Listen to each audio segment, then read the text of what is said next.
I ain't want no. Oh, no. Oh, oh, oh,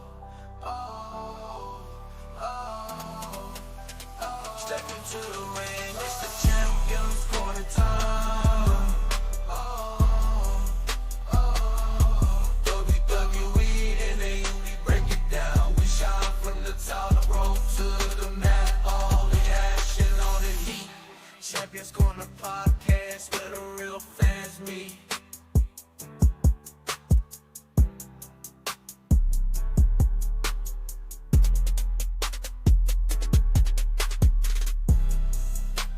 Champions Corner podcast where the real fans meet.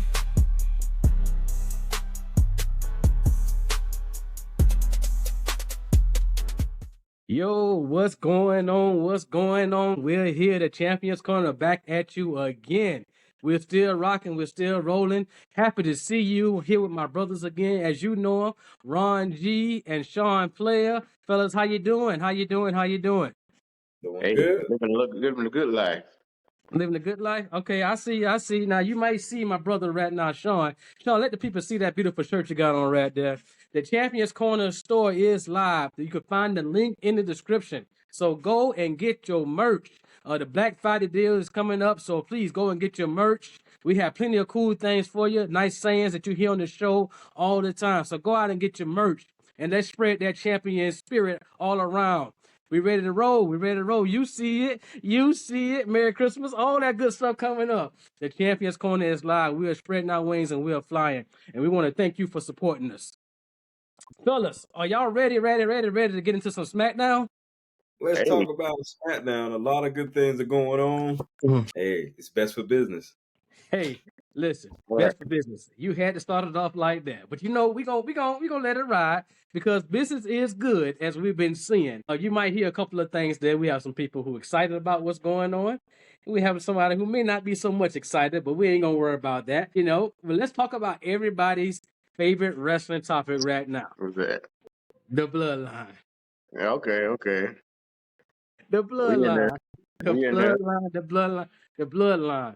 So, fellas, as we have been saying for months, we've been kind of alluding to it. The way things, especially when Roman came back at SummerSlam, we was like, what if? I think at that point, like, what if it's a Bloodline War Games match, right? Mm-hmm. Well, now it looks like we're getting that. Right. Based off what we saw on Friday on SmackDown. But the question always remains, who's going to get along or who's going to betray somebody? Because it always seems to happen, right, in the Bloodline.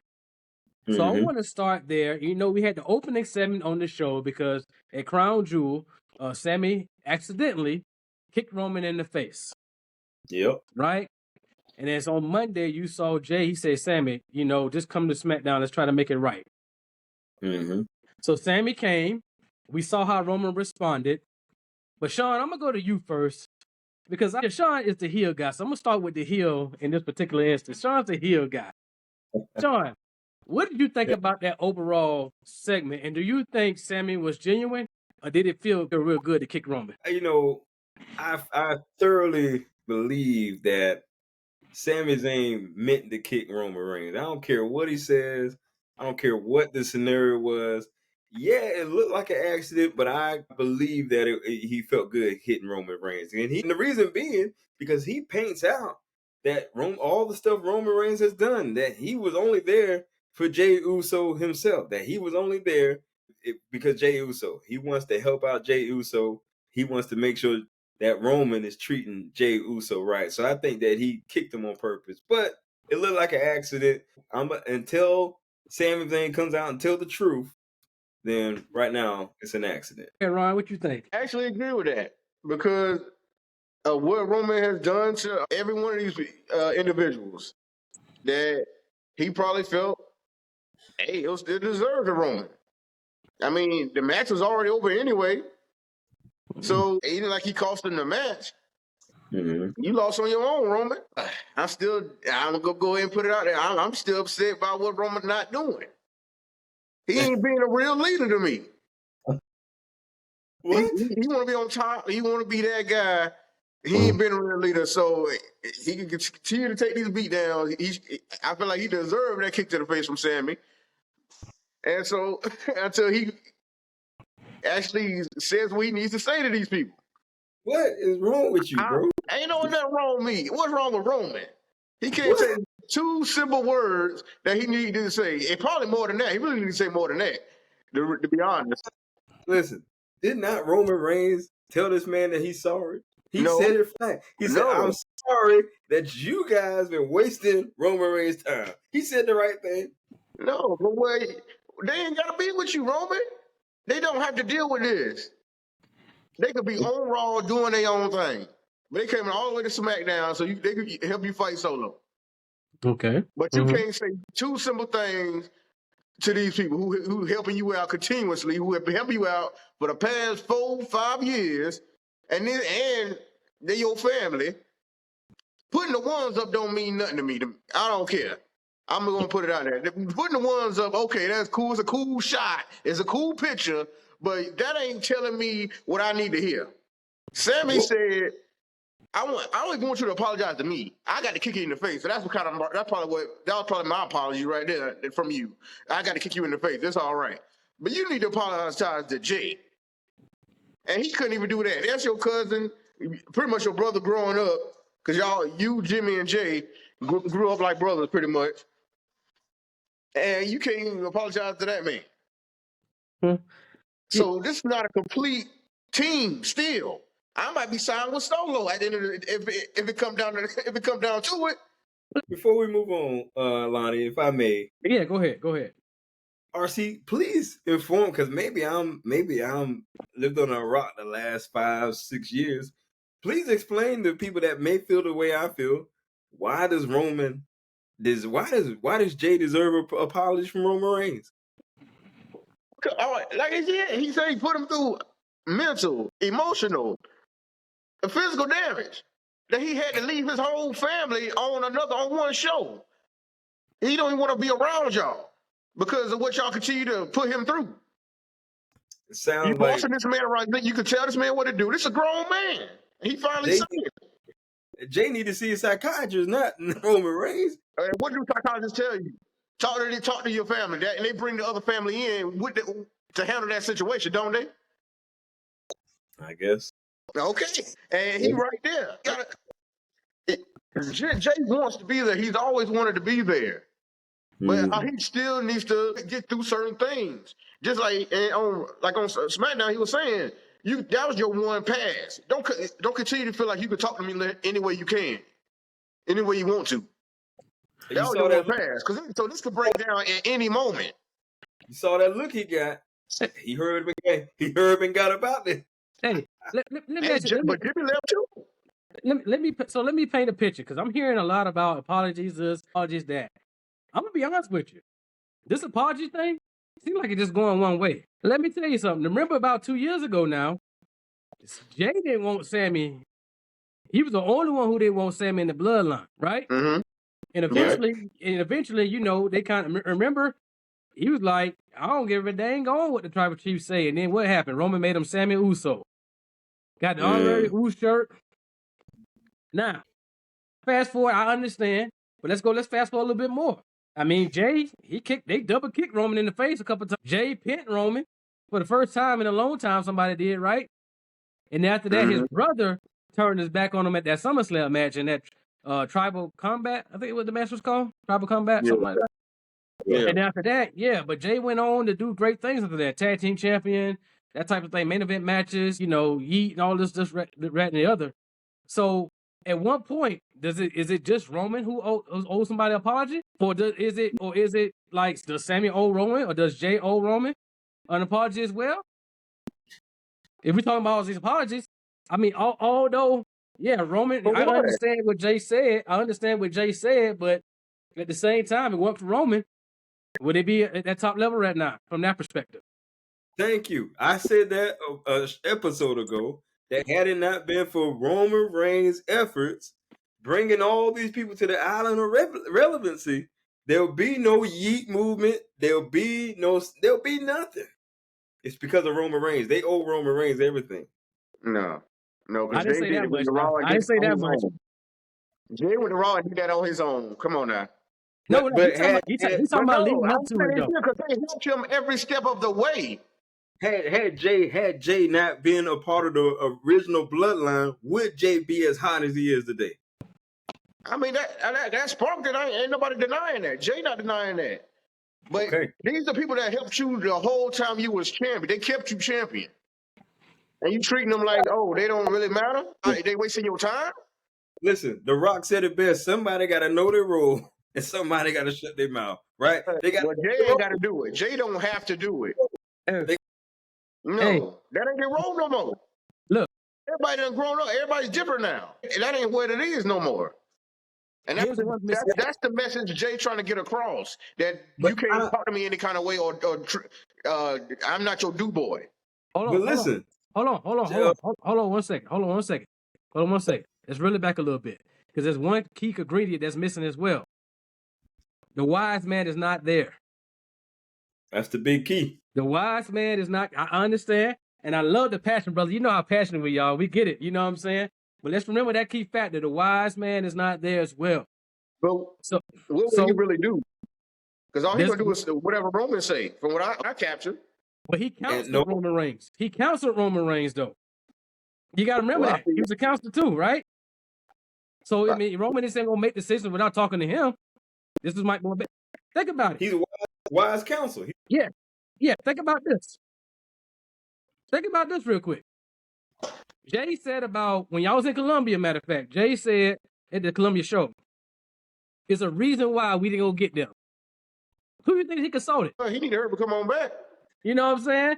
I'm just trying to say I understand that this things are kind of running off the rail right there, which is why I have here in my notes. Is Sami Uso really back? Because if you look at me, although Sami kicked Solo and he even came out of shoes, I guess he was excited. You know, it's still like I had to look on his face after that. Did he look satisfied? Go back and watch it. And you tell me, the wonderful people watching. When you go back and look after Sami put the ones up after kicking Solo in the face, look at his face and let me know if he's excited like that. I mean, just let me know. Just let us know. You know what I'm saying? I just think there's so many holes still in the whole thing. You know, like for example, before we move on to the next one, I'm gonna give y'all some time to finish up what y'all was saying. But why did Sami choose after saying he's gonna be the fifth guy? Why did he choose to hit Solo again? These questions we still got to get answered, right? So that's why I say, is Sami Uso really back? But go ahead, let's go ahead and finish what you were saying. I just want to paint those little pictures though. Go ahead, Sean. But like I was saying, Roman Reigns does not owe these people any explanation. And to your point, RC, Roman Reigns has not come out of his mouth and told Jay that things have to be the way they were. He didn't tell him that. Roman Reigns told the fans that nothing's changed with him. He never came out and said to Jay Uso that, hey, you still got to be, who you were when you were once a part of it. He never told him none of that.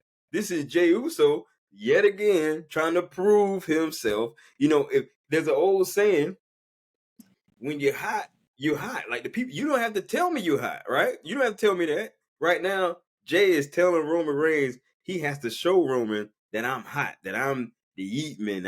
I'm the Yeet Master. I got this whole big movement. I got to show you that. Roman Reigns has not asked him not one bit to change who he is. He ain't asked him. He ain't asked him to change who he is. Jay Uso saying, I'm not going to change who I am. He didn't ask him, but he expects it. He's Roman Reigns. Tell me he don't.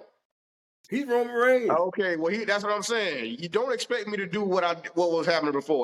We ain't the same people no more. And his expectation is, like he said on SmackDown, let's get the business. This is about Solo. This ain't about an apology. This ain't about none of that. This is about Solo. Well, I feel like I said, Jay and Sami don't have to be there for you then. They don't. Because like I said, this could break down at any moment. And then where you going to be at then? You going to be by yourself. Jimmy might be there, even though he should be moved on too. If you're doing that to his brother, if you back with your brother, you back to being the Usos, you should be moving on too. Like I said last episode, Jimmy, you need to find you need to find yourself, your individuality, because you go off of what your brother's doing for your whole life, and then you're still doing it. No yeet. Not he ain't still doing it now, but I mean that's what his big thing was based off of what Jay was doing in the yeet. Yeah, I mean, what else was he gonna do?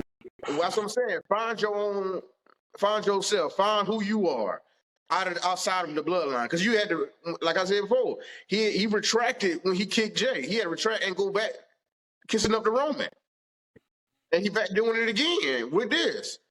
So he need to find himself either before War Games or definitely after War Games. Jimmy also need to find himself. Jay and Sami don't have to be there for you. And like I said, if you continue to be how you are and acting the same way, you don't want to change, guess what? You're going to be in War Games by yourself fighting a whole solo tribe. But hey, who's to say that they're not going to have 5 people? Because like Roman said, which I did not like their interaction, the promo. I did not like the promo that they had on SmackDown. Solo comes out and he's looking at Roman and he's talking about, he mentioned something about war, right? Mm-hmm. We read something about war, and then Roman's like, you mean War Games? I'm like, come on, y'all. Come on, man. Listen, everybody knew this was going to happen, but like Roman said, he only counted 4 of them, so it might be a potential spot for 5 on 5. And that's my next question. Is it 4 on 4 or is it 5 on 5? Because, you know, there's always some rumblings in the wrestling industry about somebody signing here or there. The most recent one was Lance Anoni has signed with WWE.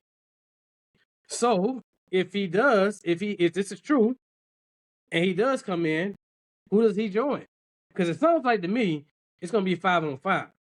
Because Solo said, Roman, I want you to go. I dare you to find any 4 people to join you. So here's a 2-part question. Is it going to be 4 on 4 or 5 on 5? And also, potentially, it's a 2-parter now. What is Solo potentially cooking up that we don't know about? We do know. I feel like a lot of people know. And I do believe it's going to be 5 on 5. Okay. Even though, and I think Lance Anoa'i is going to join Roman, and Hikuleo is going to join Solo because he'll be with his brothers. Mm-hmm. But it depends how they present both of them, if that's who it is. Because you could present these guys and they ain't gonna get no reaction from this crowd because everybody doesn't exactly know them. Not fully, not the casual fans or not the WWE universe, or how they put it out there. So they could join, it just depends on how they present them. But if it's not them, it's gotta be somebody who the crowd will pop for, who joins these teams. At this point, they're gonna pop for whoever because this storyline is they're gonna pop for whoever. It could be anybody come out. They're definitely gonna pop out when the biggest factor to all this is gonna be Paul Heyman. That's gonna be the biggest factor. Is Paul Heyman gonna go back to the OG bloodline, or is he gonna come back and say, you know what, Roman? I kind of agree with Solo. You left me hanging too. Yeah, and we spoke on that, and that'll be very valid, and that will prove my point even further that Roman continues to, if he don't change, guess what? You gonna lose out your wise man too? Is that another person? You know, this is what I think. I'm totally in agreement, and I actually like it if Paul Heyman does go with Solo because he's already done kind of did everything with Roman, right? He champion for 4 years. You know, the Usos are champion, long-range tag team champions. So Solo can use that extra heater. You know what I'm saying? Like he can use that extra heater. I think because he's young, he's gonna be in it for the future. So I think working with Paul Heyman from that perspective, I think it'd be good because it also kind of puts Roman's back against the wall. And if he comes back and brings back the final boss, you know what I'm saying? Because we know eventually Roman's probably gonna beat Solo and get the Ulafala back, right? He challenged him to the match on Friday, for a 1-on-1 match to see the undisputed tribal chief. That'll probably happen at Saturday night's main event, potentially. But I think right now, with the Wiseman coming back, he should join Solo, and I think that is a part of Solo's plan. Because I remember at Bad Blood, he said when The Rock came back, if he watched, it was a video on the audio. Solo's like, it's part of the plan. Mm-hmm. You know what I'm saying? So Solo's looking down. Roman's looking at, I want this Ulafala. I want to be the tribal chief. But I think Solo's looking way down the road right now. I think Solo's having conversations that he hasn't brought to television yet. You know what I'm saying? And I think the OG bloodline wins at War Games. It's kind of that old expression, wins the battle, but not really the war, even though it's called War Games, because it won't be over. As a matter of fact, I think it'll be just starting. Yep. Yep. I We talk, agree. I agree. I don't think this is gonna end anytime soon at War Games. I think it's gonna continue right on into Royal Rumble. and then right into WrestleMania. You Yep. know, we can try to book. We can see him with the way stores are going right now. We can probably book the whole WrestleMania 41 card potentially. That's the predictions. The way things are going right now, we probably could, right? Probably. Yeah. Final thoughts on this Bloodline story, because it look like y'all tired now, but y'all really went at it there. I like it. I love it. Like y'all had, Nah, like y'all had an Iron Man match. I'm just trying to think about what could be coming. But like I said, I'm gonna let them cook and like I said, let it play out. Because it's like I said, it's always gonna be interesting. It's always gonna be intriguing to watch. But I just want certain things to happen for the story to make sense and for the story to flow better. I think at the end of the day, Roman Reigns is actually ahead of everybody. I think at the end of the day, I think he's ahead of everybody. Right now, the chips have seemed to be falling in his favor. Sami Zayn is going to be the key factor to watch out because I don't trust Sami Zayn. I really don't. And I was today's year old when I found out Sami Zayn is part Arabic. He's part let me look this thing up. He's from he's got blood ties to Saudi Arabia. I did not know that. Had no idea. He had the garb on like the last 2 times they've been. So yeah. But I'm gonna pose the question that I posed to BJ last episode. Elder have to really step in to make some decisions. Yeah. Especially about the Ulafala. I think that it'd be good. I think that he not only is he the final boss, but he's the high chief. Okay. So I think that'll be good from a cultural perspective in that family. I think that would be good. As a matter of fact, I think they should have did it for Tribal Comeback at SummerSlam, but we were just talking about that. They should have did it then. You know, have somebody come out there like that, you know, like the Wild Samoans, you know, that at that point in time when they were living, they could have did something like that. I'm waiting for Rikishi to come there too and do something, you know what I'm saying? But, you know, here and there, so much, ladies and gentlemen, there's so much to unpack in the Bloodline story. You can really do a month's worth, even more so, on story about what could happen, what should happen, and how it should happen. But at the same time, we got to let it cook, like my brother said. I want to move on to something here that, and I know because I know Ron was pretty hyped about this when Triple H came back. I say Triple H because if I said Sean would have been, you know, going a different direction with it because I know my brother, he's a Paul Levesque guy. Hey, well, we love him, my brother. But I want to talk about what I'm dubbing as the Kevin Owens Revenge Tour. Because Kevin Owens has felt betrayed by not only Cody Rhodes, but Randy Orton. And again, ironically, because Cody's ties to the bloodline of bad blood. So if we transition from bloodline to a potential reason why this feud's going on, bloodline, getting in bloodline business. I mean, does the bloodline business just stain you and you just kind of you get cut for life with them or something like that? But this Kevin Owens Revenge Tour, for the second time in within a week, Randy Orton was carted out of the arena. For the second time in a week. 2 weeks ago, Triple H said to Randy Orton, look, Kevin's got a different look in his, I'm paraphrasing, it's a different look in his eye. I'm trying to protect you now. He feels betrayed by you and Cody. I don't want you to do this. Now, Ron, I'm going to start with you on this. What is going on in Kevin Owens' head? Because he power drive Randy Orton, and we haven't seen that in a power driver, you know, in so long. What is going on? And then Sean, we're gonna come to you and we're gonna start you off with on where you want to start is with Triple H right. But what do you think is going on right now? What is going on with Kevin Owens? What is he really doing? What is it? Has he snapped? Like completely snapped? Like is it more? Is all these things for the last 4 years built up? He's letting it out now, and the target just happened to be Randy Orton. Like what is going on? Yeah, it is building up, but you ain't got to read his mind to figure out what's going on. He said it on the show. Kevin is right. I don't know if they're gonna set on WWE Shop or not, but he made his own shirt. He even had KO on the back. But he should feel like he's right in this situation. He feel like the company, Randy Orton, and Cody Rhodes have gone against him.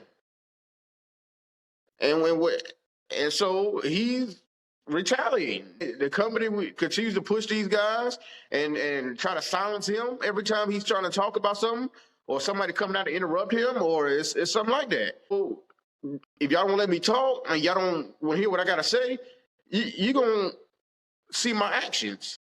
You're going to see what I'm saying by my actions. And like I said, you can read the shirt. I'm right about this, and ain't nobody going to tell me otherwise. And like I said, Triple H tried to warn Randy. Kevin's back the way he was, and he's being ruthless. He going after. If he got to put you out, he's going to put you out.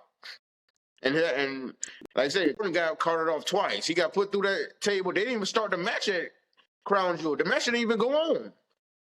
But Orton got carted out. And like they had, a power driver hasn't been around in WWE for years. It has an AEW, so it's like we haven't seen it. But this is how WWE's putting emphasis on a move. It's similar as the power driver. Because you see how Orton could barely move his neck. He was moaning and groaning the whole cart ride. So they're putting really emphasis on that. And Orton going to be out for, I think they say he's out indefinitely right now. And so and you saw Cody getting there with him.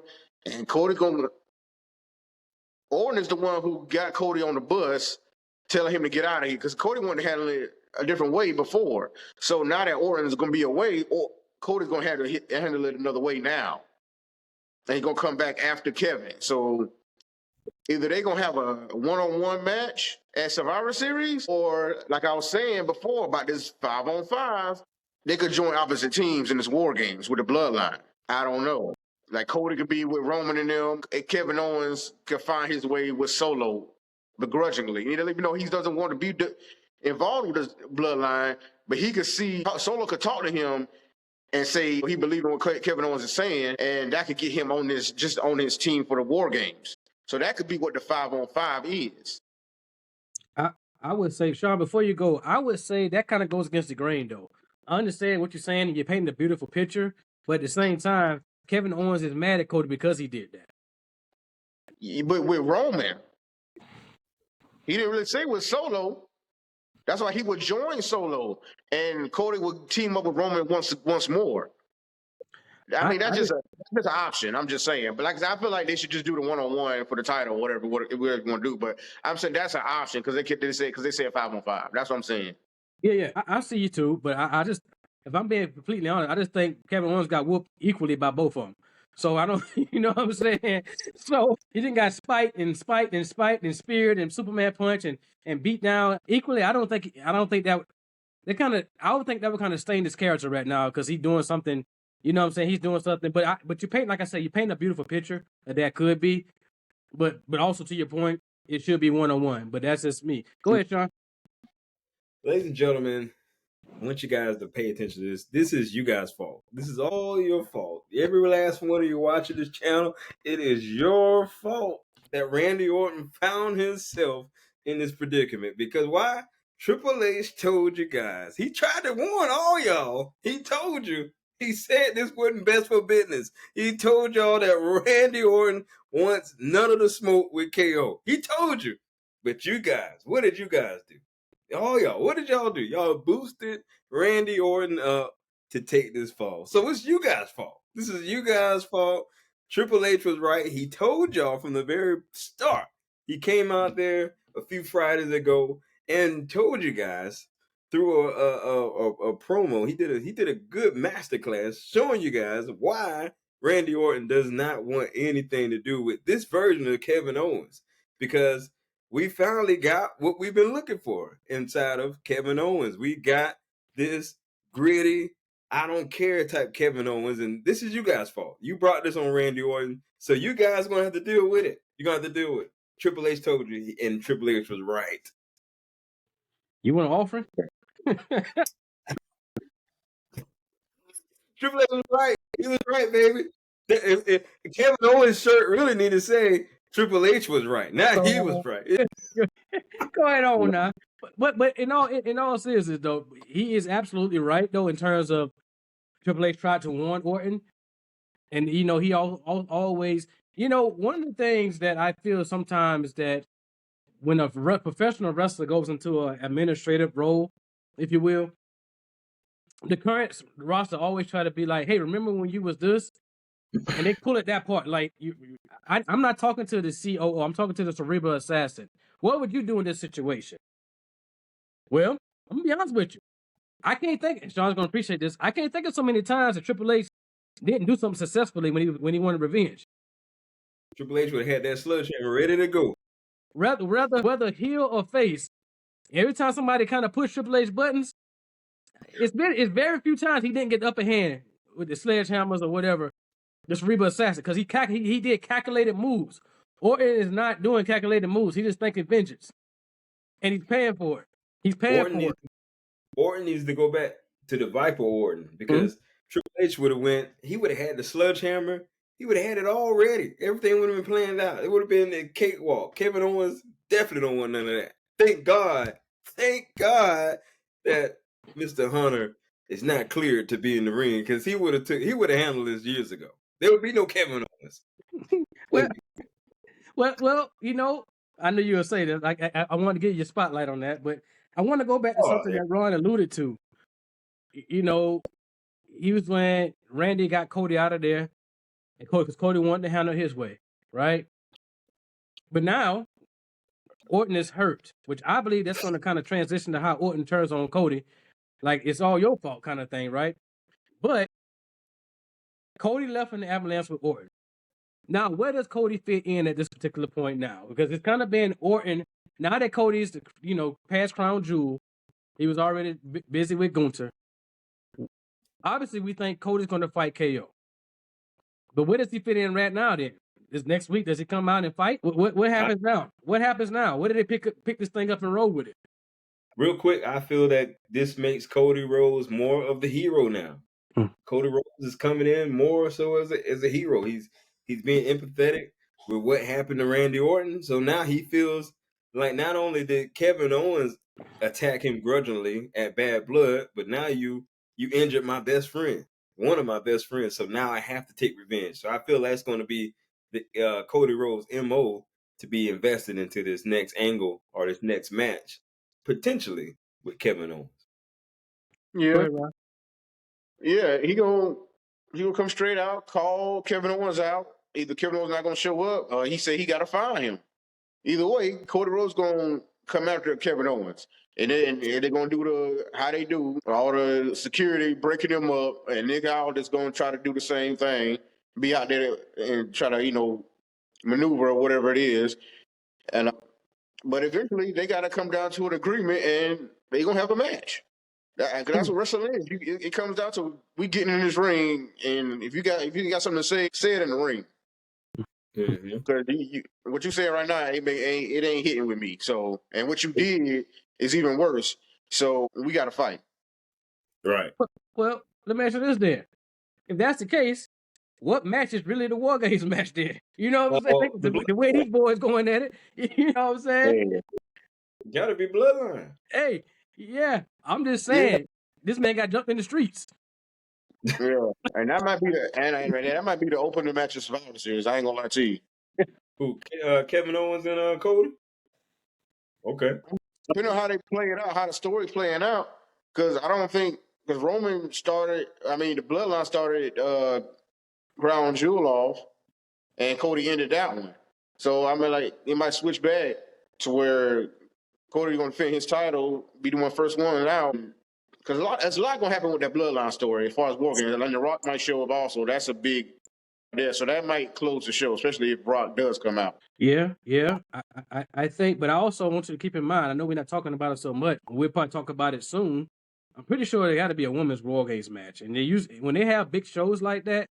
Typically, if they have 2 Money in the Banks or 2 Royal Rumbles, things of that nature, one of them starts, one of them potentially closes, or near the end. So I don't know. I mean, that's another thing we can kind of talk about because we're trying to figure out. It's just like you at home. What women would be in the match right now? What's going on? You know what I'm saying? So I don't think so. I mean, I think I got a good answer of who would be in the match if they did a women's War Game. Go ahead. I mean, I think it would be, especially what we saw on SmackDown. I mean, it could be. But then you got to factor in Liv, but that's on another show. But if we're just talking about SmackDown, we got Jade Cargill, Bianca, Naomi. That's about all I can think of be on their team. It's probably Bailey. Yeah, Bailey, and I don't know who else would be on their team, but it would be them. Michin. Okay, it'd be them versus Nia Jax, Tiffany Stratton, the other girl that's been trying to gain. Candice Ray. Candice Ray, and Liv and Raquel. But if you want to include them on there, yeah. I mean, would they do SmackDown would they do SmackDown, just SmackDown women only and then Raw women only?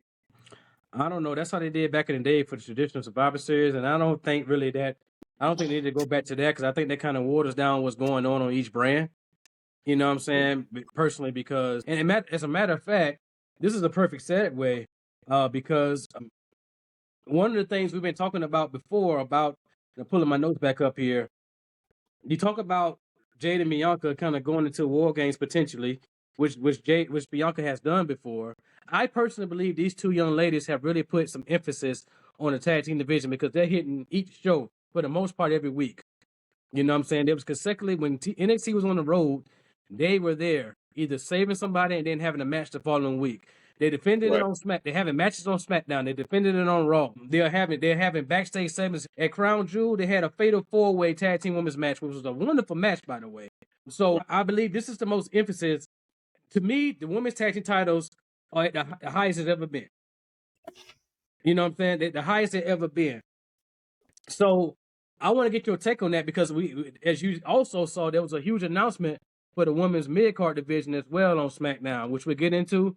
But I want to get your take on what's going on with the women's division in general, specifically on SmackDown right now. What's going on there? How are you feeling about it right now? Do you agree with the statement about the tag team titles being more credible now? I do. I feel like this is where, like I said, I mentioned before, I think this is where Sasha and Naomi wanted the titles to be at. And it took some time, but here we are. Bianca and Jade have risen the titles up because they're the strongest in the division. I feel like as far as tag team being a tag team, but we're gonna see what happens with them against Liv and Raquel. And Liv and Raquel have been Liv herself mostly has been in the spotlight, especially on Raw. She's a champion. She got the Crown Jewel Championship now. She's the Crown Jewel champion for this year. And so she's on the cloud now right now. She's on top. And now she wants the tag team title. So that's putting more of a focus on that, especially since she's on top. So that's building that up too. And Bianca and Jay have been great champions. So, yeah, I love the way it's going. And you mentioned in the United States Championship for the women, that's why I think they won't even have a War Games match for the women on Survivor Series because they're going to be focused on this United States Championship. That's going to be the focal point. The tag team titles, and then now this United States Women's Championship are going to be the focal point going into Survivor Series. That match should happen at Survivor Series then. Yeah, I mean, I feel like they're going to do a tournament next few weeks and build up. The champion will be crowned at Survivor Series. Who was the survivor of this tournament? I think they should just do the whole tournament right there at Survivor Series. Like daily game? Like daily game? Yeah. 90, was it 98, right? Survivor Series 98. Yeah. But go ahead, Sean. I agree to your point that right now the women's division, man, women's division is hot right now. Not just on SmackDown.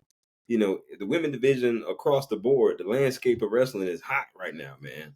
And I think we can give that to Jade Cargill. Now I'm just messing with you. It ain't just her. She good now, but she has something to do with it. And while we on the subject of my girl Jade Cargill, it was brought to my attention that my guys, Mr. Ron G and the Professor, hey, you guys didn't give Jade her just due on the last episode, bros. Y'all didn't give her credit. Y'all didn't give that girl her credit. She's come a long way. She's come a long way. I want you guys I'm not gonna let you guys do that to the digital audience. She's come a long way. I give Jade her credit. I think our professor, Mr. BJ, he feels Lash Legend is better than her. That is, I don't agree with that, but I'm just saying that's what he put it out there. I mean, some people may agree. I know he put it out there. I saw that. That's hyperbole at its highest. She's not better. Listen, she's doing what she has to do in tag team scenarios. It's not a one-on-one deal. I mean, we're not seeing the whole picture of her work because we don't see the shows in between the shows, right? When she's doing house shows, these other shows that's not televised. So we're not seeing all of her body of work. We only see the stuff that we see when she's in a tag team moment, right? You don't want to be a solo competitor in a tag team moment. So right now, I judge her based off of tag team work. Now, is there some room for improvement? Of course, but I'm not in the ring, so I can't necessarily say what's good or bad. I can only say from a fan's perspective that I think she's on the right track, right? But I'm gonna get to the professor next time I see him. I'm gonna let him know. But the women's division is hot right now, and as far as the tag team division goes, honestly, I think Monday night, I think they planted that seed for Jade and Bianca. I think that seed is slowly being planted. Now, will it happen as soon as a lot of fans want it to happen? I don't think so, because and I'm gonna get to this in another segment with what I read Booker T said. Something he said when he was in the tag team division, right? And it made sense. You want to milk everything that you can in a tag team scenario to the point where they're like, hey, you guys got to break up because you guys done everything. And I think Jade and them, they're just barely scratching the surface at what this is going to be. I think it's going to raise that division to heights we haven't seen before, especially with women tag team athletes. Yeah, I feel like Jada and Bianca thing ain't gonna happen until after Royal Rumble. So they got time to continue to build with this team, and I'm hoping they don't lose to Liv and Raquel on Raw. But we'll see where that story is going. So they feel like they won't live to have all the belts. Yeah, if Liv somehow get the Women's United States Championship, bro, Liv. I think they might. I'm talking about tag team titles. I think United States Championship is going to be with somebody else. But I'm talking about the tag team titles right now for Liv and Raquel. If she get that too, man, it's going to be the best year of all time. Well, yeah, Hey. I don't think she'll get that because she just won the Crown Jewel Championship. So I think in that particular point, she don't need that really. It's not going to hurt. It's not going to hurt or help in that regard. I think that's go with somebody else. So with speaking to, who does get the U.S. Championship? Since we're talking about the women's division, it's so strong right now. I was going to ask, do you think it's too soon? But I think we all agree, without even saying, it's right on time because there's so much strength going with that. And we can just imagine on Raw, they're going to come out with the women's Intercontinental or something different. We can imagine that. So who on SmackDown is deserving of getting that title right now? If you had to pick, do we go with somebody who's up and coming? Do somebody who's steady, like a Bailey? Do we give it to a Chelsea Green? You know, who carries that and put their? I have my personal opinion, but she on Raw, I believe, and I would love for Natty to get it. But if I got my personal opinion too, but you know, go ahead. We'll see. Go ahead, talk about it. I mean, I would love to see either Jade or Bianca get it, but I think they locked into their angle pretty hard right now, man. So I'm just pulling up the women's roster here because I really want to see who else is out there, man. I think I could see Candice LeRae being a sleeper. Because they really trying to put her, showcase her way more often in the past few weeks. I could see her being a sleeper, like somebody that we ain't really like come out of left field, that type of thing. Or Michi. Mm-hmm. Like Mia Yim. Yeah. Because she won that match against Chelsea, that dumpster match, and I don't think she did much after that. Mm-hmm. And so I think they need to build her up probably by getting that. If it's somebody from SmackDown. I mean, if B-Fab, if she was in the mix a lot, I would throw her in there. Oh, she's going for it? Yeah, she already talked about going for it, yeah. Right. I saw her talk about that. I'm just saying that when I say as far as the mix, I mean, I really haven't seen her like wrestle in a long. It's been a minute for me. Well, I think just like they did this past week on Raw, they had a little bit of a mixture. I think at least Bianca and Jay, who are really on SmackDown, but they was in that Battle Royal. So maybe they might mix it up between NXT and Raw too in the tournament potentially. Because maybe it won't happen at Survivor Series. Maybe it's a Saturday Night Main Event thing. You know what I'm saying? Because we about a little over a month away from that too. Right. What do you feel about Naomi? Oh yeah, I would happy Naomi get it for real. But like I said, I feel like it's going to be a tournament. It has to be like a lengthy tournament. It's a number of women on the roster to get your tournament between Raw, SmackDown, and NXT. Get it going. If it don't end at Survivor Series, end it at Saturday's main event. Because you got a big roster. Saturday's main event is coming up pretty soon. Yeah. That's Right. So go ahead and build. You got a big women's roster. Get the tournament going right now, or as soon as possible, and then see who really comes out, and he's gonna capitalize on this opportunity. Just like when Nick Aldis was building up for the in the promo he did for the championship, introducing it. Right. I think it might. Man, I don't know. Especially in NXT, you got a number of women over there who are all of them are becoming real big stars down there, and some of them are probably already ready to come up. To be honest, But to yeah, the main roster. So I mean, that's what I was gonna say, man. They would have to move up to the main roster. Now, if it was to include females from Raw, I would love to see what's that girl, Selena Vega? yeah. She deserve it, man. She do. Mhm. She do. Well, let me ask you this: If it's is it a tournament to decide? Definitely, I think we all can agree it should be a battle royal. I mean that it should be a battle royal. So should it be like a tournament type of thing like that, like over a couple of weeks into potential Saturday night main event, or should they just try to do like a tournament in the next couple of weeks and do the finals at Survivor Series, or maybe some other spot? Because I think they should really make this. The women are working hard for this, and it should just be thrown together, obviously, and then go into and decide the winner. I think that would kind of like start off on the wrong foot. You know what I'm saying? Like it really should be there. So hopefully we'll get some more information. And remember, let's not forget, we are all thinking that on you know how it is. Adam Pearce and Nick Aldis, we all thinking like on Monday it's gonna be like, don't think SmackDown. We got some for our women too. Here's the Intercontinental Championship. You know what I'm saying? That's another potential point. So what are your thoughts on that though? Do we? Because if that's the case, then what? Like we got 2 tournaments going on the shows. What we got? They could, but I just feel just do a Raw, SmackDown, and NXT tournament, like all of them in the same tournament, and just going for this one title, and just build it up. Who's a survivor? So you saying it should be one winner from each brand have a triple threat match, and that's how you determine it. Yeah, that'll be your 3 tournaments right there. That's nice. Yeah, who builds up the fight, gets to this triple threat, and who's a survivor?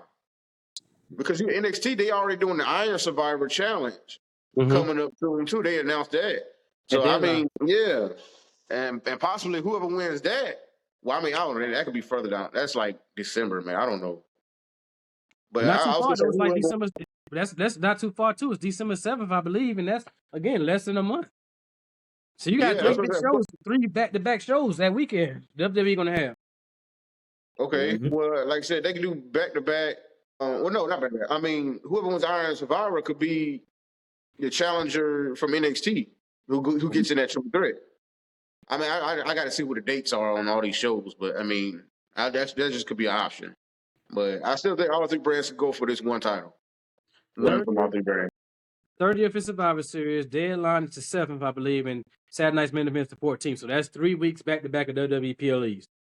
Okay, yeah, there we go then.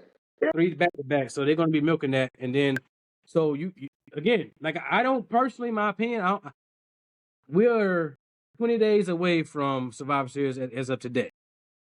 I think they should do it at Saturday night's main event. Give it a little more time to milk. Yeah. Instead of kind of rushing it, just rush it to maybe have maybe don't have a finals, but maybe have like a semifinals match at the show then. Yeah, a Survivor Series. Yeah, like a something like that, so we don't feel like we're rushing that, because I really think they should milk that and really put some emphasis on the winner, because it's the first time in history. Shout out to the women, man. We said a lot, but shout out to the women in professional wrestling, period. They are really, they done stake their claim in this business even more so. You want to see them even more so, like you want. And for me personally, who's been watching her for a long time and being a fan of the family in general, I really think this would be a good thing to Natty. Because Natty is a workhorse. Natty is a pioneer. Natty is a wrestler, a pure wrestler, man. You know what I'm saying? So something like this, for me, I mean, it's that old classic of Brett winning classic matches with the sharpshooter. Oh, yeah. You know what I'm saying? The emotion on the face. Could you imagine her, like, tears rolling down her face, already having somebody in the sharpshooter before they even tap? And kind of getting that and hearing like Michael Cole or Corey Graves or somebody like that, just kind of talking about it, about all this time, all these years, working hard. Man, you can really sell that thing, man. You can Yeah, really sell that thing, man. Like, I you think she can. should be the one to get it. Yeah, I could see that because she's kind of a mentor to a lot of women in the WWE right now. Anyway, like people Mhm. come to her for advice or to train with her and whatnot, and she could just be that first inaugural champion and have great matches with people from all three brands, women from all three brands, and showcase why the championship is important and have a great first reign of the title. And then after that, it go on to where everybody else expects. But yeah, she could be that inaugural champion. I can see that. Yeah. If I'm being completely Yeah, honest, I think I'm not sure which brand she on right now. I feel like I've seen her on multiple, but she might win the Intercontinental. I'm not sure. I want to say I she on believe she's Raw, but on. I could be wrong. Yeah, I believe she's on Raw. Yeah. Yeah. yeah. Because I'm looking at the SmackDown roster right now, man, and there ain't but so many women on, handful of women on there that could, if they're just doing SmackDown, then we can narrow it down already. Who it might be? Yeah, SmackDown is Bailey, Michin, and Naomi. Those are three from SmackDown. I can see winning it. Yeah. I don't think they should give it to Tiffany because she has the Money in the Bank, and we could see her kind of coming up with something soon, probably to cash in on Nia. But like you said, Yeah. Candace and Ray to kind of build her up. Laura Valkyria, Yep. forget about, I think, but she's on Raw too, right? Laura Valkyria?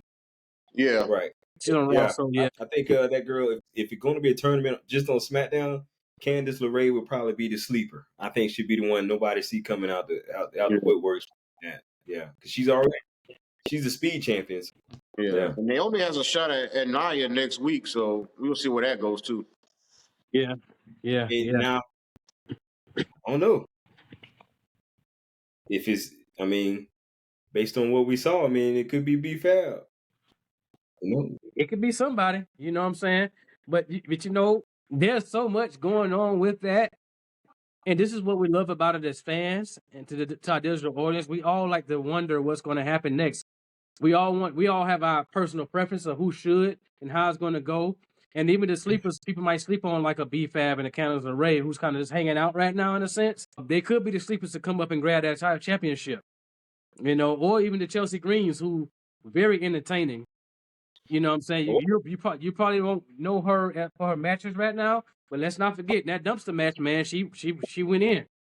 She You went know what I'm in. saying? She went in. Hey, look, don't forget now. I'm entertaining, but I can go. You know what I'm saying? So, but final thoughts on this, brothers. What y'all think?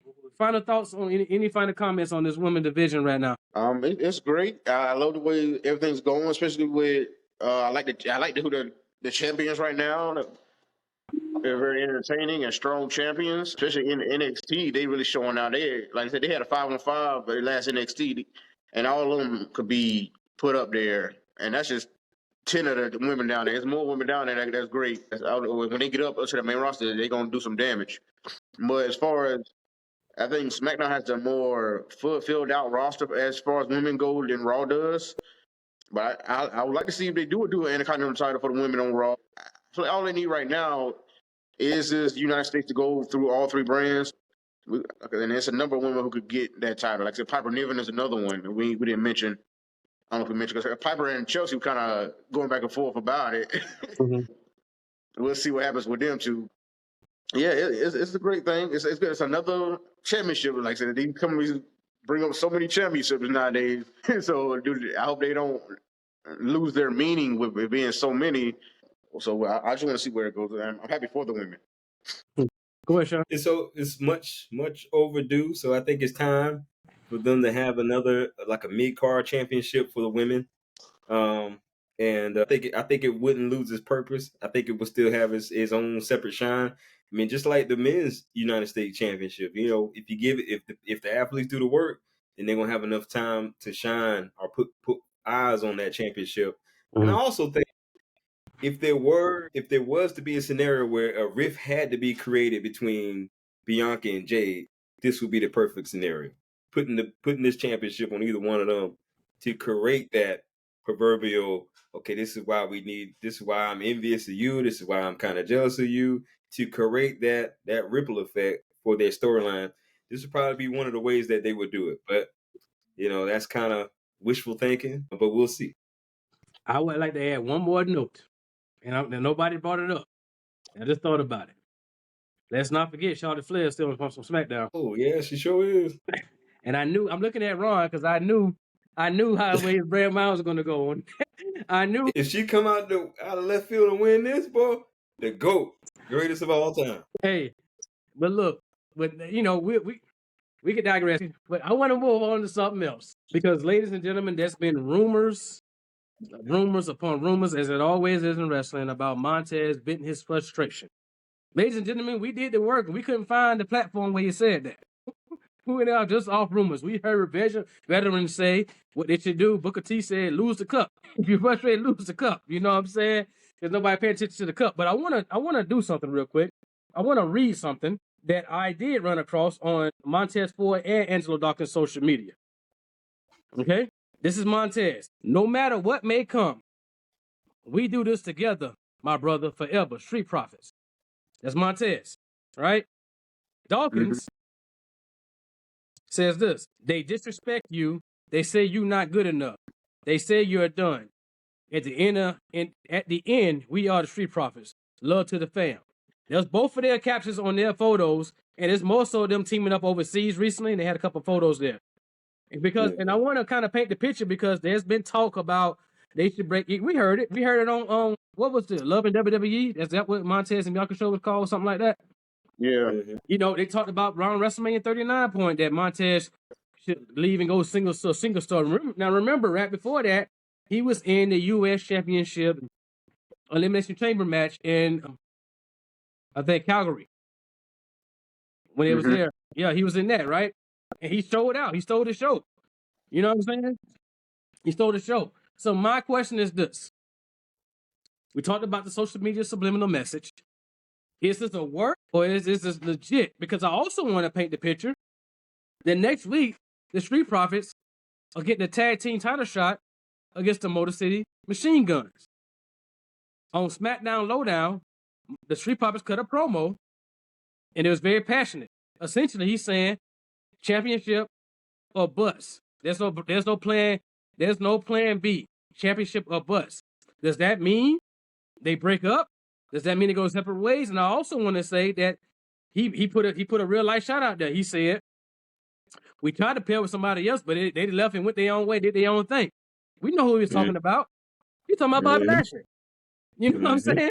So now, I said it before. He said it himself. He said, we forgot who we were at one point. We're good, and then we're not good. We get a rhythm going, and we lose it. We get championships, opportunities, we don't win. 4 years. This is not for the 4 horsemen, ladies and gentlemen. This is 4 years without them having championships.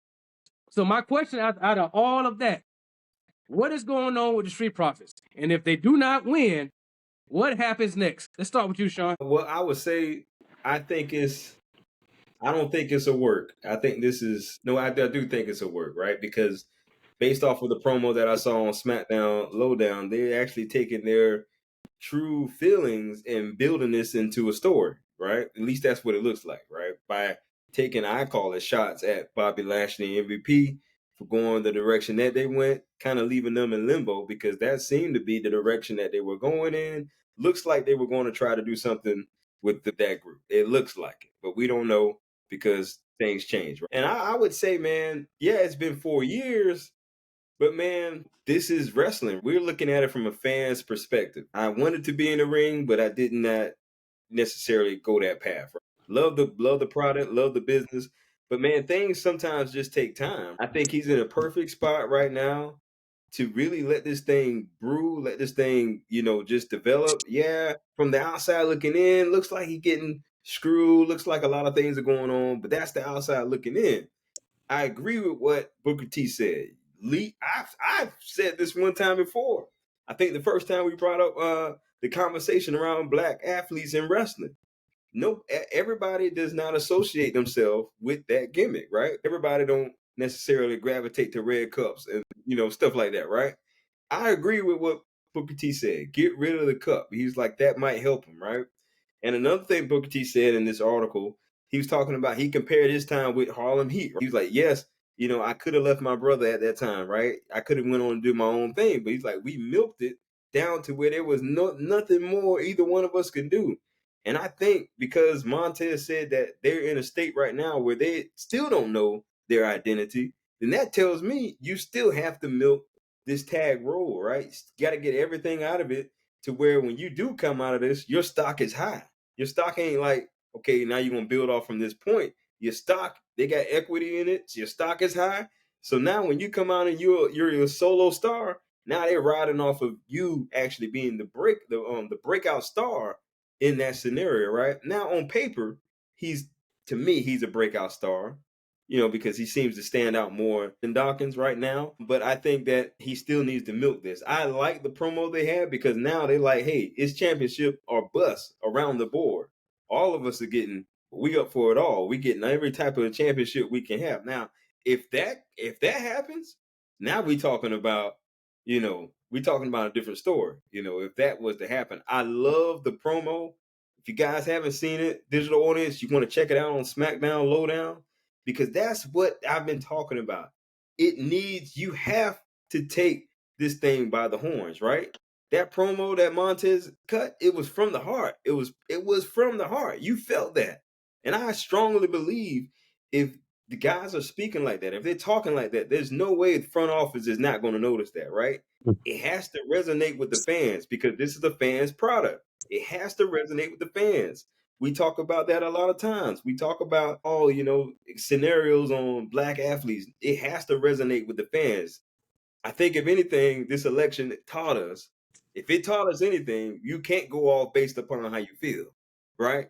So a lot of times we go based upon how we feel, and because the results don't match our feelings, now we in our feelings. But Montez did the right thing by really signifying, like, listen, I'm fed up. This is the route I want to go in. I'm coming to get what's mine. And I think that's what every athlete has to do one point or another in their career. You know what, Sean? Sean, before you go, Ryan, I know you have a great take on it too, because you've been talking about this for a while. But Sean, that was beautifully said, bro. And I mean that sincerely, because one of the things I believe, let's think about the pipe bomb when CM Punk did the pipe bomb. Remember that? He was there already, but when he did that pipe bomb, instantly over. I think like 2 weeks later, he was like champion or something like that. Instantly. And he's been on a high ever since. So I think, this man said that's on God, that's on my mama. Montez said in the promo, that's on God, that's on my mama. God, my mama, the hood. Yeah. That's what so I want to see. Sometimes I want to see you, bro. Yeah. I want to see, like, to your point. Yeah, Triple H was over, but I feel like when he did the "I'm the Game" speech, that's like, you remember that when Austin did, say your prayers, X, Y, and Z. Austin 3:16. When he did that, that's what got him over. Like you got those moments that stand out in your head, and that's what I'm talking about. You have to take the moment. And on top of that, great point as well, because if you watched I Kingdom Come, that documentary, Triple H said when he cut that promo, he was speaking from a real place because he was frustrated when the curtain call. Everybody know about the curtain call, right? In the business, when the Click was in MSG, they put him. He was supposed to go on to do great things at that time, but they kind of snatched it from him, and he had to work back up to where he was. So when you cut those promos from those real places like that, you tend to get over. It does grab your attention. It is one thing to want to be over. It's one thing for the fans want to see you be over, but it's another thing to actually grab their attention and do it. Yep. You know what I'm saying? Cody Rhodes left the company. King of the Independents came back. Undesirable to undeniable. Come on, man. Like, and I'm happy that he cut that promo like that. And I'm gonna take it further. I'm happy it was just him that cut the promo and not Dawkins. Me too. Because I know he has a more passion coming out of his voice right now from that. Go ahead, Ron. Of course, I loved it. I've always wanted Montez to be one of them type of guys, man. I think he could do it, and this promo proved he can, but I wish it was on TV and not just the internet. And they could show it next week before the match, or he could cut another promo, but they like I said, just show this, because it's making its rounds on social media. Internet is going viral with what he said, only his part. Dawkins said, just kind of repeated what he said, saying champions a buzz. That's all Dawkins said. But also B-Fab had a promo of her own. Speaking on, it's perfect. This is what we wanted to do. This is what we came together for. Like Montez is right. This is what we came together for, to get these championships, to be put on a higher level. And she want to get that United States championship. She want to take control of her opportunity, even though she hasn't had a bunch of matches, but she has been in the ring on house shows, I believe. And so it could be her opportunity too. But she's there supporting them. But like I said before, I think she could just be on, if they break up, she could be on Dawkins' side and Montez could be on his own, because Montez he can do it. He's the better promo at this point, the way it looks, what I'm hearing on a consistent basis. Montez has the passion, he has the look, he has the excitement, moveset in the ring, and he got that charisma. Mm-hmm. And not to mention, like I said, his wife is Bianca Belair, and like people say, he's taking a second fiddle behind her all the time, and now he could be put in that position on the same level or more with Bianca. But this promo is what needs to be on TV. He needs to continue. If he got to be the only one. It don't even matter, but they both talk, because all I'm hearing on TV is we want the smoke. Okay, we've been wanting to smoke for the longest. Okay, are you gonna do something about it? Because in 4 years you ain't got a championship. Mm-hmm. So I want to hear more than that from you. And this is what I want to hear right here. This passion. I mean, it took some frustration to get here and whatnot, but hey, sometimes that is what it takes for a lot of people. For a lot of people to finally get that moment to shoot off, get that launch pad, and shoot off to another stratosphere. So I hope they really show this next week on SmackDown before their championship match with Motor City Machine Guns. Even if they don't win, show this promo, because that could get people behind him. And if they don't win, it's going to be a buzz. But it could either burst up the team, or they could turn, both of them could turn and beat down the Motor City Machine Guns. And whoever else coming their way. So they turn heel or they breaking up. It's one of the two. Because they continue to say it's a shift coming. Yep. Where's the shift going? Where is it going? If y'all going separate ways yourself, just like you said Bobby and MVP did, they went their own way, or y'all gonna do the same thing? Or are y'all just gonna go about what you've been doing a different way? So either way, he right. That's another thing. He's saying we are not in those conversations of people that are saying who the best tag team around here. We're not in those conversations, even though they've had every tag team championship, NXT, SmackDown, Raw tag team championships. They're still not in those conversations like that. And that's what they tired of. So they say the shift is a shift. A lot of things gonna change. The conversation gonna change. Whatever it is, we're gonna about to be in whatever conversation, and they'll either them breaking it up or them turning on Motor City Machine Guns. Is just gonna spark that conversation. I got two things to add to that, because that, man, wonderful. I remember one time Sasha Banks, when she was Sasha Banks, she said, Charlotte said to her in a promo, "You not even in the conversation." No, she like, "No, baby, I am the conversation." That's the mentality they need to have right there, to your point. No, we are the conversation. And how I will book it personally, it's me fantasy booking. I know. Ladies and gentlemen, I don't work there. I don't write. I'm just trying to think of what I would do. To your point, Ron, if they don't win, they should turn heel and beat them down. You know what they should do the next week? Each week, they should draw heat and go beat down every tag team they see backstage. I mean, like NWO style. Beat them down. Get that heat. Because that right there will help people remember. And when you beat them down, have it look brutal in a way that maybe we got some blood or some bruises or something, some kind of something like something got broken. You know what I'm saying? And really do it like that, because each week people look forward to seeing that. Obviously, you don't want to overdo it. If you want to get over, because honestly, if they don't win next week, we're in the same story. We're in the same story. We're in the same story. Like, Dawkins told Motor City Machine Guns, "Let's see how you handle real pressure." Now, this is coming to a team that's been in the league for about 20 years, man. Right. You gonna talk to them about pressure? Right. you know what I'm saying? So if they don't win right now, the question remains, this should be the main event of the show next week. Yeah. This should be the main event, because if not, whatever direction you decide to go, the end should be, whether they champions or not, and talking about the Street Profits, they should be the last thing you see and some type of action on that show next week. Yeah, definitely. That'll make more of a statement right there. Mhm. Because after this match, something got to happen. And Mhm. I don't see the Motor City Machine Guns dropping it this fast. With how they got it, how fast they got it, I don't see them dropping it right back to somebody else this fast. Mhm. So Right. it's going to be a moment, and that should end the show. Yeah, it Yeah. should end the show. Gotta get more So- impact. But Yeah. I want to add, like you said, that it should have been on air. I mean, but I think that's the downfall of having 2 hours. I think that's the benefit of having 3 hours, because maybe that promo would have been shown on air if they had 3 hours. And I think both Raw and SmackDown are going 3 hours, so eventually they'll all get that time. Yep. But they can still show this. It don't matter if it was on air this time; they can still show it because this promo went viral. Not when you got the Bloodline doing what they doing. Somebody promo ain't gonna make it. Yeah, yeah. I'm just saying it should because of how viral it's going right now. I also think though that's also the beauty of social media.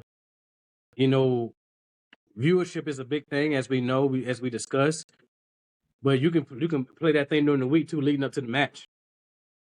Mm-hmm. You know, you can shoot a separate promo about them maybe training or whatever the case may be, training or doing something along those lines. Like, this is it. This has to be the one. We have to get it this time and really get people drawn to this match. You know what I'm saying? The story alone and what he did, yes, you're going to get eyes on it, but you don't want people just to look at it and be like, oh, it's going to be a good match. Now, you want to see, can we get it to the point where it's almost like Shawn Michaels begging the Undertaker to give me one more match to beat you? Yeah. Will this be another moment where, like, Shawn turned on his partner? Marginetti, yeah. I mean, think about it. We done saw last week on NXT where Roxanne kicked with Stone like Shawn Michaels kicked the dudes back in the day with DX.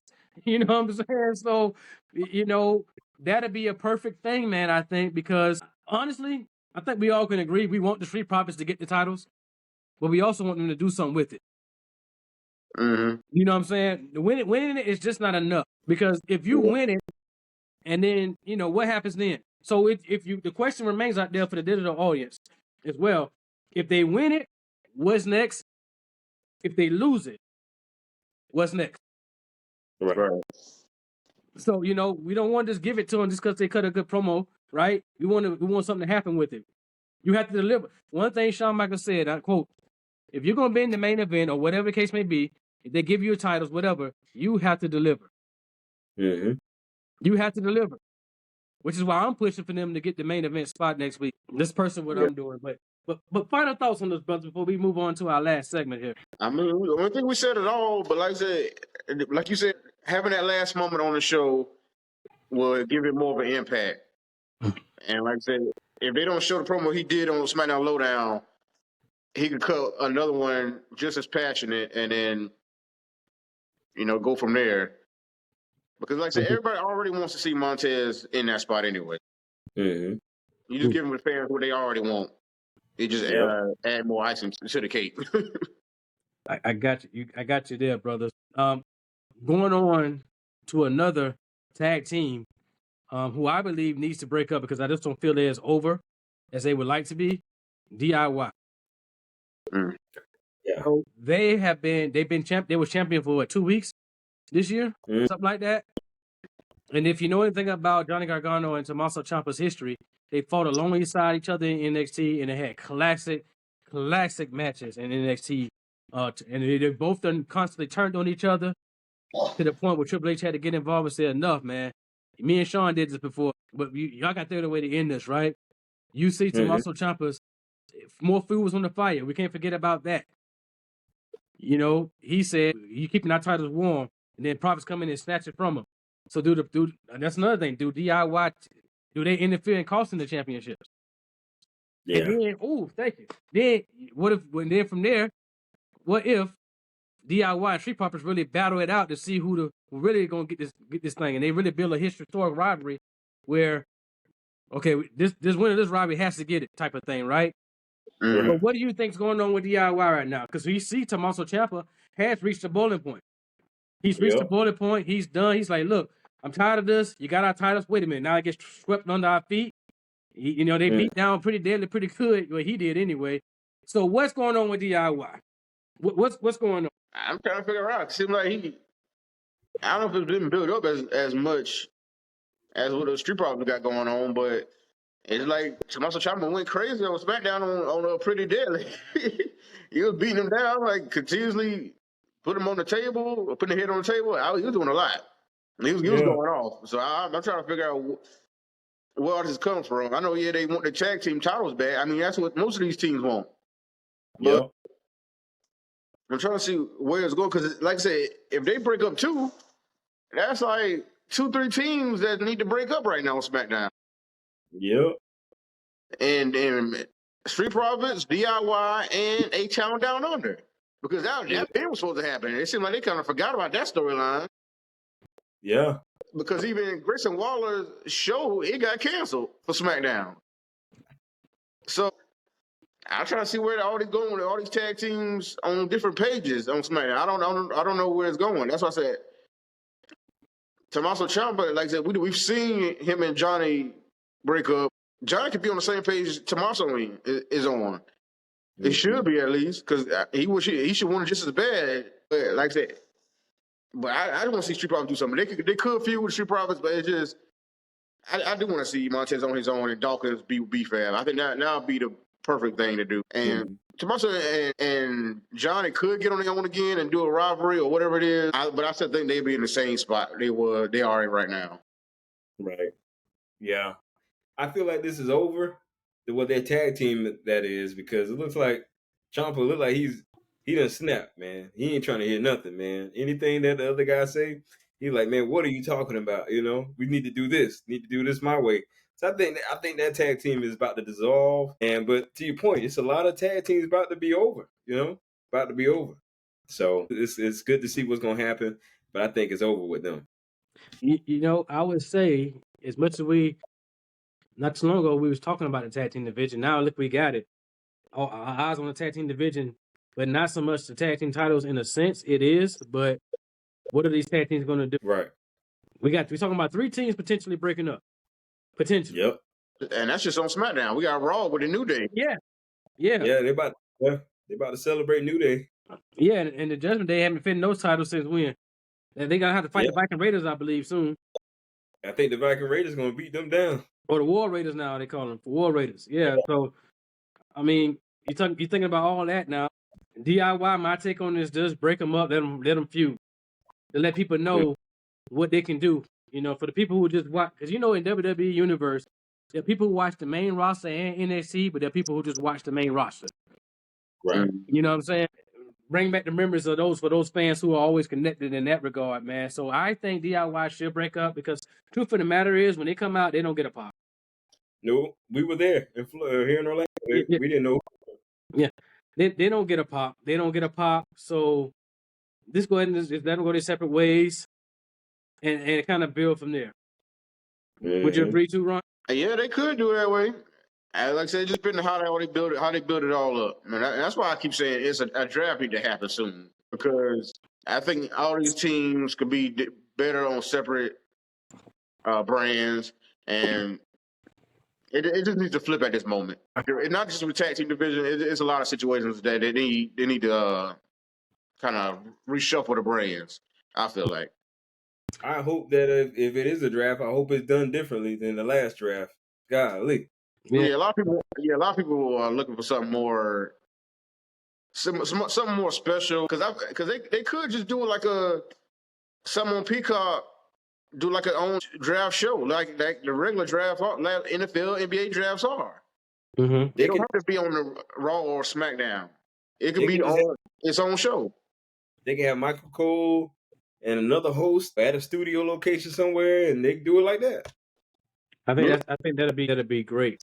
I think that'd be great. And then it doesn't need to be.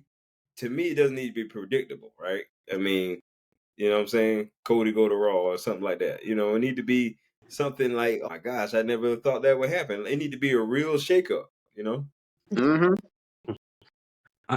I want to I was kind of watching to see how we can do this, but I wanted to ask this question, and you tell me, if they do a draft, since we're on it, who should go number 1 to Raw?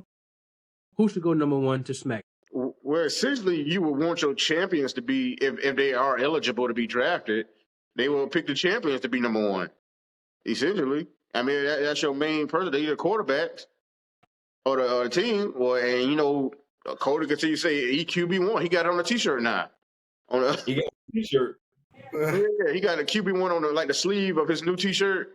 He got QB1 on there. And that's I do kind of want that shirt. But yeah, you kind of want your champions to be those main people. Right. You would draft them first. Okay, so take the championship out of it. Let's say the champions are not eligible to get drafted. Either brand to go first. You pull this roster up. Well, while you're thinking about it, I tell you what I would do. If you're ready. Yeah, go ahead. I would put Seth Rollins on SmackDown. Yeah. And I would put Roman Reigns on Raw. Well, that mean if he is the tribal chief by that point, that mean his whole squad going with him. Well, it depends. Maybe to RC's point, maybe Jimmy can find a way to get his own identity.